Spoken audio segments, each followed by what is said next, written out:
you so much. And, I would actually echo a lot of what Todd said. He really articulated, some of the things specifically that we're seeing with the education budget and how that really works. I mean, ultimately, at the time when we came into government in 2019, funding and expenses were ballooning.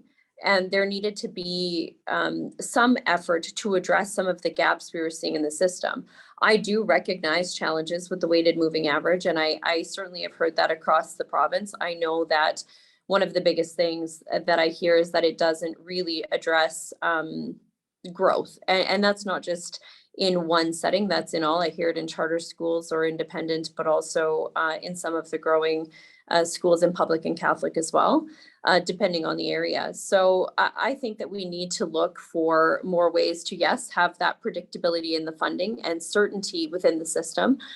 We did simplify the system in terms of reducing the number of grants. I think that's important. Flexibility is important when it comes to school division autonomy. But I think what we've seen is still some issues with class size, complexity, and dollars following students. Now, I do know that there have been some changes made, especially when it comes to some of the startup funding for charter schools. I had met with a number of charter schools, especially over the last couple of years.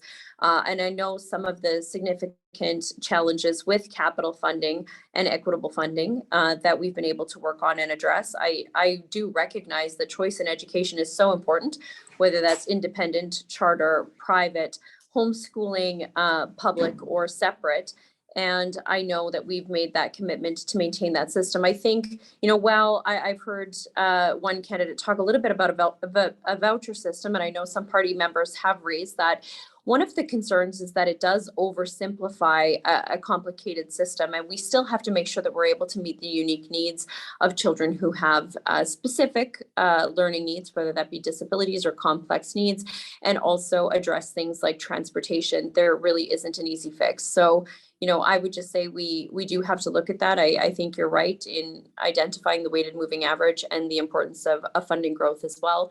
But we still have to make sure that the system works in all areas of the province and for all choices that parents are making across the province.